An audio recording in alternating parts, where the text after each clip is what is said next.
Hello student. तो आज हम पढ़ने जा रहे हैं हमारे एल्डिहाइड कीटोन एवं कार्बोक्सिलिक अम्ल का भाग नंबर 31। तो चलिए इसे शुरू करते हैं। ठीक है। तो देखते हैं कि आज हम क्या पढ़ने वाले हैं। तो आज हम पढ़ेंगे COH आपन विदलन संबंधी अभिक्रियाएं। तो देखिए, हम कार्बोक्सिलिक अम्ल के बारे में पढ़ रहे थे। ठीक है। तो वहां पर हमें समूह कुछ इस तरीके से मिलता था। ठीक है। यहाँ पर मान लीजिए कुछ भी आज जुड़ा हुआ है। जो COOH है वह हमारा कार्बोक्सिलिक अम्ल का समूह है। अब हमने पढ़ लिया पहले कि यह समूह टूटा तो कैसे अभिक्रियाएं होगी, यह समूह टूटा तो कैसे अभिक्रियाएं होगी। लेकिन अब हम पढ़ने वाले हैं कि C तथा OH के बीच में जो भी समूह है वह समूह टूटेगा तो उससे संबंध कैसी अभिक्रियाएं होने वाली हैं। तो जो हमारा COH समूह है या फिर जो COH आबंध है, सॉरी जब से समूह बोल रहा हूँ आबंध है, तो COH आबंध है उसके विदलन के संबंधी जो भी अभिक्रियाएं हैं वो हम इस भाग में देखेंगे। ठीक है। तो चलिए इसे शुरू करते हैं। ठीक है। तो आज हम क्या पढ़ने वाले हैं, तो आज हम दो अभिक्रियाओं के बारे में पढ़ेंगे जो है हमारी एनहाइड्राइड का विरेचन तथा एस्टिकर। बेचन मतलब क्या होता है, बेचन मतलब कि उस चीज को हम बनाने वाले हैं। ठीक है। तो हम यहाँ पे एनहाइड्राइड का प्रिपरेशन भी कहते हैं इसे। तो हम एनहाइड्राइड देखेंगे कि OH अपन को तोड़कर हम एनहाइड्राइड कैसे बनाते हैं। तथा उसके बाद बहुत ही महत्वपूर्ण आपके समझ लीजिए परीक्षा में बहुत सारे चांस है, मान लीजिए अगर आएगा तो यह चीज आने वाली है। एसटी कार्ड की अभिक्रिया आती ही आती है, तो एसटी कार्ड की अभिक्रिया भी आप जरूर पढ़ लीजिएगा। ठीक है। ओके। चलिए इसे देखते हैं। सबसे पहले हम देखेंगे एनहाइड्राइड का विरेचन। ठीक है। एनहाइड्राइड का विरेचन हम सबसे पहले देखते हैं। तो कार्बोक्सिलिक अम्लों की खनिज जैसे H2SO4 तथा P2O5 के साथ गर्म करने के संगत एनहाइड्राइड बनते हैं। तो यहाँ पर क्या होता है, केवल कार्बोक्सिलिक अम्लों को हम गर्म करते हैं H2SO4 तथा P2O5 के संगत के में। ठीक है। इनकी संगत में हम इन्हें गर्म करेंगे तो देखिए और कोई चीज तो हम मिला नहीं रहे हैं, तो एनहाइड्राइड कैसे बनेगा, जो हमारे कार्बोक्सिलिक अम्ल के समूह होंगे वह आपस में ही जुड़ जाएंगे या फिर आपस में कुछ इस तरीके से जुड़ जाएंगे कि उनके उन वह एनहाइड्राइड को बना लेंगे। अब देखिए जो हमने यहाँ पर लिया है वह है हमारा CH3COOH, और यहाँ पर भी है हमारा CH3COOH। ठीक है। अब ये जुड़ने कैसे वाले हैं वो मैं आपको दिखाता हूँ। ठीक है। तो सबसे पहले हम देखिए C3 को यहाँ पे अलग से लिख लेते हैं, C, और यहाँ पर जुड़ा हुआ है हमारा OH, और साथ में हम जोड़ रहे हैं CH3, तो ये अपने के साथ O जुड़ा हुआ है और हमारा जुड़ा हुआ है OH। तो आप यहाँ से OH हटा लीजिए तथा यहाँ से H हटा लीजिए, क्योंकि H2SO4 तथा P2O5 ये चीजें क्या करती हैं, यह हमारे जो भी समूह बनने वाला है उसमें से जल को निकाल देती हैं। अगर जल वहां से निकलने वाला है तो वह उस चीज को वहां से निकाल देगी। आप सोच रहे होंगे कि बहुत सारे ऑक्सीजन है, यहाँ पे बहुत सारे हाइड्रोजन है, तो बहुत सारे जल के समूह यहाँ पे निकल सकते हैं। लेकिन ऐसा यहाँ पे नहीं होता है, क्योंकि अगर सारे ऑक्सीजन या फिर सारे हाइड्रोजन के समूह निकल जाएंगे तो दो कार्बन आपस में खुद से जुड़े नहीं रह सकते। तो जितने भी हमारे जल के समूह यहाँ पर ज्यादा से ज्यादा निकल सकते हैं वो हमारी H2SO4 तथा P2O5 यहाँ से निकाल देती है। ठीक है। तो यहाँ पे होगा क्या, यहाँ से OH निकल गया तथा यहाँ से H निकल गया, यह दोनों मिलकर हमारे H2O को बना लेंगे। H2O को बना लिया। ठीक है। तो यह कुछ इस तरीके से होगा, H2 यहाँ पे बन गया, तो यहाँ से इसको हटाइए, इसको हटाइए, और यहाँ पर केवल एक ही ऑप्शन बचेगा जो कि दोनों के साथ जुड़ जाएगा। देखिए यहाँ पे इस कार्बन के एक दो तीन चार, चारों के चारों कार्बन कंप्लीट हो चुके हैं। इसी तरह हमारा जो दूसरा कार्बन है उसके एक दो तीन चार, चार इसके भी कार्बन कंप्लीट हो चुके हैं। इस तरह जो हमारा नीचे ऑप्शन बचा हुआ है इसके भी एक दो दोनों कार्बन हमारे कंप्लीट हो चुके हैं। ठीक है। ओके। ओके। तो इसी तरह से इसका नाम क्या है, और इसी का नाम ध्यान रखिए, इसका नाम है एथेनोइक एनहाइड्राइड। एथेनोइक है क्योंकि हमारे दोनों साइड एक एक इथेन के समूह जुड़े हुए हैं। इस तरह यहाँ पे CH3, यहाँ पे CH3 जो जुड़ा हुआ है, इसकी जगह में मान लीजिए C2H5, यहाँ पे C3H7, यहाँ पे C4H वो सॉरी C3H5, C2 फिर CH3 था, फिर वहाँ C2H5 था, फिर वहाँ से C3H7, फिर वहाँ C4H9। इस तरह का मैं कोई भी समूह यहाँ पे जोड़ूं तो इसका नाम यहाँ पे बदलता जाएगा। एथिनोइक एनहाइड्राइड, फिर हमारा butanoic anhydride, pentanoic anhydride, propanoic anhydride. तो ठीक है, इस तरह से यह चीजें बनती चली जाएंगी। ठीक है, ओके। तो एनहाइड्राइड का विभाजन कैसे होता है, हमें बस दोनों चीजों, जो हमारे दोनों एथेनॉइक अम्ल हैं उन लोगों को आपस में जोड़ देना है और उसमें से एक जल का समूह निकाल देना है हमारे OH समूह से। मैंने आपको बताया था कि इसमें OH समूह का, जो हमारा OH है उस समूह के बीच में और कार्बन के बीच में हमारे उस जो भी यहाँ पर जुड़ा हुआ है उसका विभाजन यहाँ पर होने वाला है। तो देखिए उसका विभाजन हमने किया और यहाँ पे एनहाइड्राइड का विभाजन, सॉरी OH जो समूह था उसका हमने तोड़ा बीच से, और एनहाइड्राइड का विभाजन हम कर चुके हैं।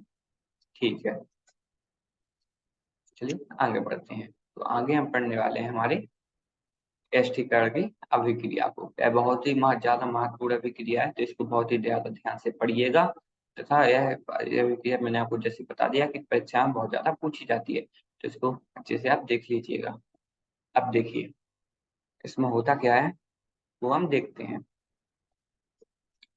तो कार्बोक्सिलिक अम्ल एल्कोहलों अथवा फिनोलों द्वारा शांत सल्फ्यूरिक अम्ल अथवा हाइड्रोलिक क्लोराइड गैस जैसे खनिज अम्ल उद्योगों की उपस्थिति में ईस्टर बनाते हैं। तो यहाँ पर होता क्या है, जो हमारे एल्कोहल होते हैं या फिर फिनॉल होंगे, तो एल्कोहल और फिनॉल होंगे और उसके साथ होंगे हमारे कार्बोक्सिलिक अम्ल।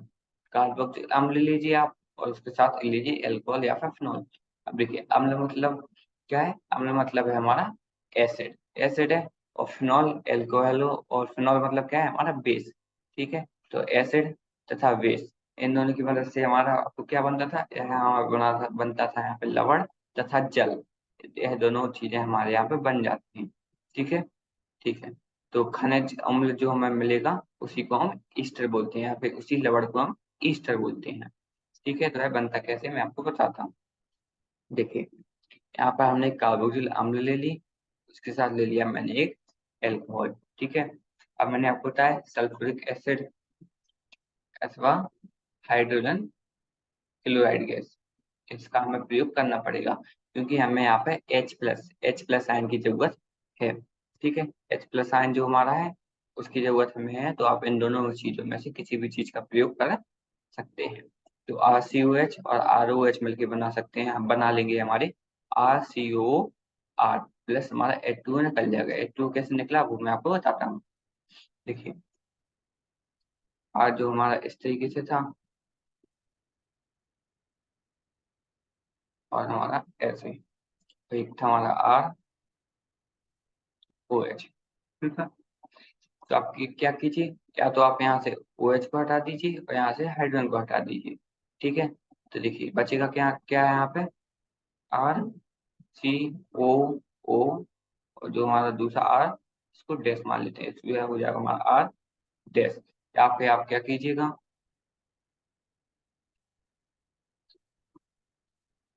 यहाँ पे आप यहाँ से OH हटा दीजिए तथा यहाँ से O हटा दीजिए। तो देखिए RC, सॉरी इस तरीके से नहीं होगा,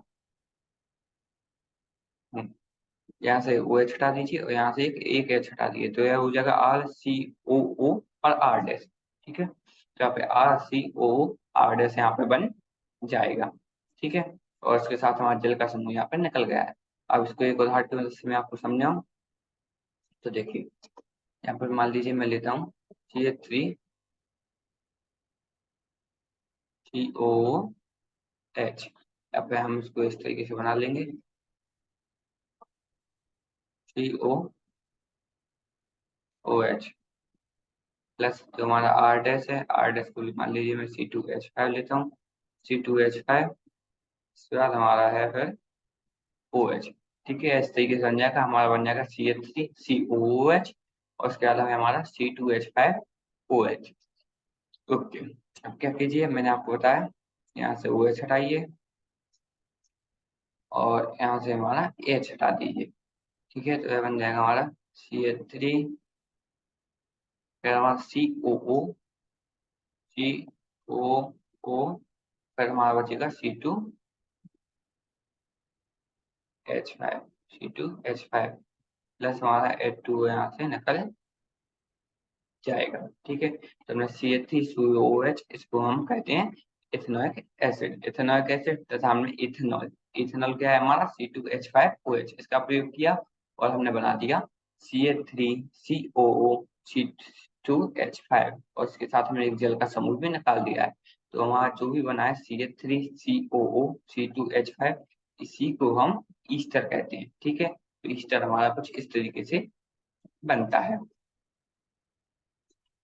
ठीक है, चलिए आप देखते हैं हमारे कार्बोक्सिल अम्लों के एस्टीकरण की क्रियाविधि क्या है, क्रियाविधि से देखते हैं क्या है, बनता कैसे है। ठीक है, ओके। कार्बोक्सिल अम्लों का एल्कोहलों के साथ एस्टीकरण एक प्रकार की नभीकरागी एसिड प्रतिस्थापन अभिक्रिया है। जो हमने नभीकरागी एसिड प्रतिस्थापन अभिक्रिया थी, यह हमने शुरू वाले भागों में पढ़ी थी कि यह अभिक्रिया क्या होती है तथा इसमें होता क्या है। ठीक है, ओके। जो हमारा कार्बोनिल की ऑक्सीकरण का प्रोटोनन, जो हमारा प्रोटोनन मैंने बताया आपको, यहाँ पे H2SO4 वगैरह इन सब की जरूरत क्यों पड़ रही थी, क्योंकि आपको यहाँ पर H+ वगैरह ऐसी चीजों की जरूरत थी जो कि आपको चाहिए थे। ठीक है, ओके। तो कार्बोनिल की ऑक्सीकरण का प्रोटोनन कार्बोनिल समूह को एल्कोहल के नवीकरणीय यौगिक के लिए सक्रिय कर देता है। ठीक है, इसमें होता क्या है, जो हमारा प्रोटोनन प्रोटोनन जो हमारा H+ निकलता है, वह एल्कोहलों के नवीकरणीय यौगिक के लिए सक्रिय कर देता है। एल्कोहल को क्या चाहिए पता है, एल्कोहलिक जरूरत है प्रोटॉन की, जो कि उसको एक अम्ल से मिलता है। तो उसको जैसे ही एल्कोहल को अम्ल से प्रोटॉन मिला, ठीक है, प्रोटॉन मिला जो कि हमारा H+ है, वह क्या करेगा, वह प्रोटॉन उसके साथ मिलकर नवीकरणीय यौगिक के लिए सक्रिय कर देगा। ठीक है, ओके। फिर है हमारा चतुष्फलकीय मध्यवर्ती में एक प्रोटॉन का स्थानांतरण हाइड्रोक्सिल समूह को OH2 समूह में परिवर्तित कर देता है, जो एक अधिक अच्छा अवशिष्ट समूह के कारण उदासीन जड़ अणुओं के रूप में विलोपन हो जाता है। देखिए, मैंने आपको बता भी दिया है, यहाँ पर होता क्या है, जो हमारा मध्यवर्ती के बीच में प्रोटॉन है, वह हमारा OH2 बना लेता है, OH2 बना लेगा। ठीक है, कुछ इस तरीके से। लेकिन ये क्या होता है, यह अंत में हमारा कुछ इस तरीके से जल बन के निकल जाता है, क्योंकि जो हमारा OH निकाला था, भाई एक हाइड्रोजन के साथ जुड़ के, मतलब कि प्रोटॉन के साथ जुड़ के हमारा OH2 बना लेता है, और अंतिम में वह H2O के द्वारा बन के, मतलब जल बन के यहाँ से निकल जाता है। ठीक है, ओके। अतः इस प्रकार निर्मित प्रोटोन ईस्टर प्रोटॉन को त्याग कर एक ईस्टर दे देती है। तो मैंने बताया कि वह प्रोटॉन को निकाल देगी तथा एक ईस्टर को दे देगी। तो ईस्टर कैसे बनता है वह हमने देख लिया है। ओके, चलिए अब इसकी अभिक्रिया भी एक देख लेते हैं।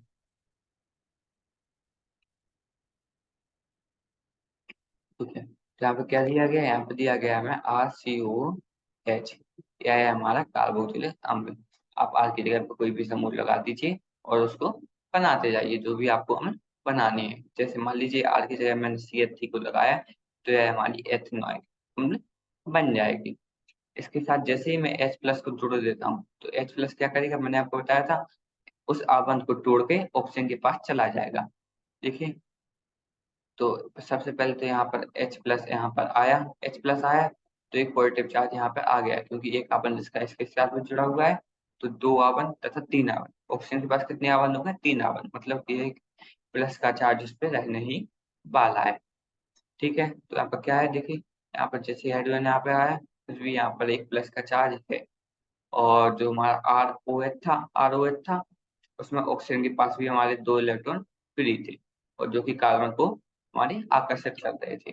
ठीक है, तो क्या होगा, आर COH, यह हमारा जो पहले से कुछ इस तरीके से सब बना रहेगा और एक आबंध यहाँ पे टूट के ROH के साथ हमारा जुड़ जाएगा। जुड़ा, लेकिन क्या दिक्कत है? दिक्कत यह है कि हमारे ऑक्सीजन के साथ, ठीक है, 1 2 3 ऑक्सीजन पे हमारे 3 आबंध जुड़ चुके हैं। 3 आबंध जुड़ गए, लेकिन हमें ऑक्सीजन पे 3 आबंधों को नहीं जोड़ना है, ठीक है, क्योंकि ऑक्सीजन केवल 2 ही आबंधों को जोड़ सकता है। तो ऑक्सीजन के ऊपर आ जाएगा एक पॉजिटिव चार्ज, और इसी को हम चतुष्फलीय मध्यवर्ती कहते हैं। तो यह आपकी परीक्षा में आ सकता है कि मध्यवर्ती क्या बनता है, ठीक है, तथा उसकी प्रतिक्रिया आप दिखाइए। तो वह आपको ये कुछ इस तरीके से दिखा देनी है। यहाँ पर ध्यान दीजिए, आप ना ही कोई भी हाइड्रोजन वगैरह कुछ नहीं निकालोगे, सब कुछ आपको जोड़ के दिखाना पड़ेगा कि यह कैसे जुड़े हुए हैं तथा यह कैसे, किसके ऊपर कौन सा चार्ज आता है, वह हम कैसे निकालेंगे। उसके बाद जो हमारा प्रोटॉन स्थानांतरण होगा, उसमें क्या होगा, उसमें देखिए एक हाइड्रोजन जो यहाँ पर है वह निकल के इस ऑक्सीजन के साथ पहुंच जाएगा, ठीक है, इस ऑक्सीजन के पास पहुंचा। अब इस ऑक्सीजन के पास क्या हो गया, या फिर इस ऑक्सीजन के पास आ सकता है या फिर ऊपर वाले ऑक्सीजन के पास आ सकता है, ठीक है, लेकिन वह इस ऑक्सीजन के पास मान लीजिए आ गया। तो इस ऑक्सीजन के पास कितने आवन जुड़ गए, इस ऑक्सीजन के पास जुड़ गए अब 3 आवन, क्योंकि देखिए 2 हाइड्रोजन के साथ तथा 1 कार्बन के साथ इस ऑक्सीजन के साथ जुड़ गए हमारे 3 आवन, ठीक है, ओके। अब ऑक्सीजन के साथ 3 आवन जुड़े हुए हैं, लेकिन हमें क्या, आप केवल यहाँ पे 2 आवन ही जोड़ने हैं, तो हम एक आवन को हटाने की कोशिश करेंगे। तो हमें क्या करना है, अब देखिए हमारे पास हाइड्रोजन भी एक्स्ट्रा है तथा ऑक्सीजन भी एक्स्ट्रा है, तो हम यहाँ पर एक जल के समूह को निकालने की कोशिश करेंगे। तो यहाँ से हमारा H2O का समूह, मान लीजिए मैं यहाँ से निकालने की कोशिश करता हूँ, H2O का समूह यहाँ से निकाल दिया, ठीक है, H2O का समूह यहाँ से निकल गया, पूरा का पूरा HOH यहाँ से निकल गया। देखिए यहाँ पे हमने NN निकाल दिया है, ठीक है, HOH का समूह यहाँ पे निकल गया। बाकी फिर हमारा कार्बन के साथ क्या दिक्कत हो जाएगी, कार्बन के फिर बचेगी हमारे 3 आवन, तो वह जो हमारा OH समूह है उसके साथ एक और आवन जोड़ लेगा, ठीक है, एक और आवन के साथ जोड़ लिया। तो OH के साथ अब फिर से वही दिक्कत हो गई कि ऑक्सीजन केवल 2 ही आवन बना सकता है, क्योंकि मैं 2 आवन कार्बन के साथ बना हुआ है और एक हाइड्रोजन उसमें जुड़ा हुआ है जो कि एक्स्ट्रा प्रोटॉन आया था। तो हम उस प्रोटॉन को यहाँ पे निकाल लेंगे, ठीक है, यह हमारा प्रोटॉनिक ईस्टर है। जैसे मैंने इस प्रोटॉन को निकाला है, यह बन जाएगा हमारा RCOR डैश, ठीक है। अब बस यहाँ पे देखें, RCO, एक OH हमारा यहाँ से निकल गया, और जो हमारा ROH था एक हाइड्रोजन यहाँ से निकल गया, तो अंतिम में हमारा H और OH मिलके जल का समूह यहाँ से निकल गया है। मतलब कि हमें अंतिम में निकालना जल का समूह है, लेकिन उसकी प्रतिक्रियाएं कैसी होती हैं वह हमने इसमें देख लिया है। तो अंतिम में हमें ईस्टर मिल गया है, ठीक। तो ईस्टर की प्रतिक्रिया कैसे होती है वह आप ध्यान रखिएगा, तथा मध्यवर्ती कैसे बनते हैं, और साथ में प्रोटॉन ऑफ ईस्टर क्या बनता है वह भी आप देख लीजिएगा, ठीक है। तो आज हम COH आवन विदलन संबंधी अभिक्रियाएं देख चुके हैं, जहाँ पर हमें कार्बोक्सिलिक अम्ल के बीच में जो हमारा C और OH के बीच में आबंध होता है वह विदलन होता है। तो कौन सी अभिक्रियाएं होती हैं वह हमने आज देख ली है। और आगे हम क्या पढ़ेंगे, तो आगे हम पढ़ेंगे COH आवन विदलन संबंधी अभिक्रियाएं, और उसके अंदर हम पढ़ेंगे PCl3 PCl5 एवं SOCl3 के साथ अभिक्रिया, ठीक है, इन तीनों के साथ हम अभिक्रिया को देखने वाले हैं। उसके साथ हम पढ़ेंगे अमोनिया के साथ अभिक्रिया, तो अमोनिया के साथ कैसे अभिक्रिया होती है वह भी हम आगे देखने वाले हैं, ठीक है। तो बस आज का भाग यहीं पर खत्म करते हैं, धन्यवाद।